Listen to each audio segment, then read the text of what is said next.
Okay, babes, hold your kryptonite because we need to talk about something wild.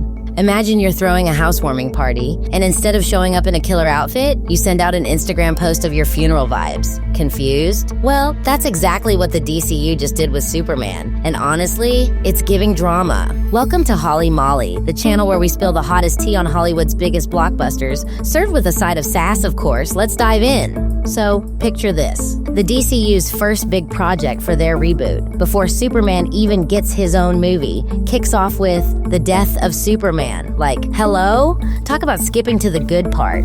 The first Superman movie, Superman Legacy, by James Gunn and Peter Safran, isn't even out yet, and they're already out here breaking hearts with the Creature Commandos series, paying homage to the legendary death of Superman storyline. Iconic or chaotic?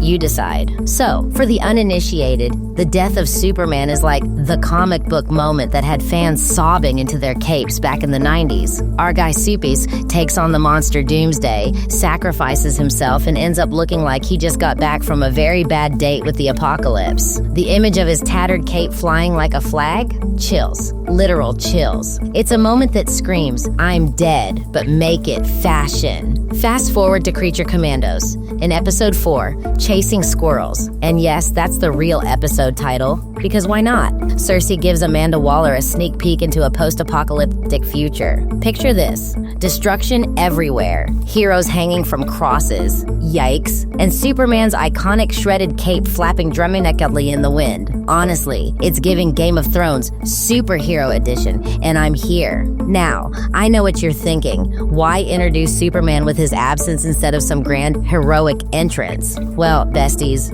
this is a power move. It's like saying, you're gonna miss me before you even meet me. Genius? Maybe? Risky? Totally. But it's setting the stage for a Superman we can all vibe with. A hero who's not just a symbol of hope, but also a reminder that even superheroes have bad days. And speaking of bad days, the Superman Legacy trailer just dropped, and honey, it's not pulling any punches. The opening shot, our guy Soups lying face down in a snow-covered crater, bleeding and battered. Like, excuse me? Who hurt you, babe? This isn't the godlike, perfect Superman we're used to. This has just got ghosted by Lois Lane energy. And honestly, I feel it in my soul. But don't get it twisted.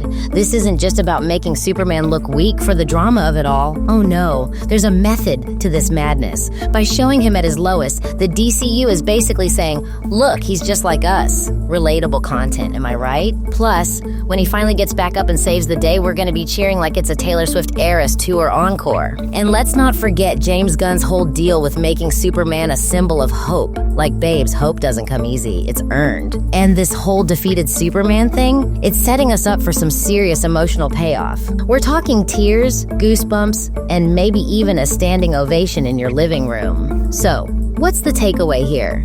The DCU is taking big swings with its Superman reboot, flipping the script on how we see the Man of Steel. By leaning into his humanity, his struggles, and his capacity for sacrifice, they're building a version of Superman that feels fresh, grounded, and, dare I say, more Superman-y than ever. And if that means crying over his tattered cape in Creature Commandos or his bloodied body in Legacy, well, pass me the tissues because I'm ready. And that's the tea, folks.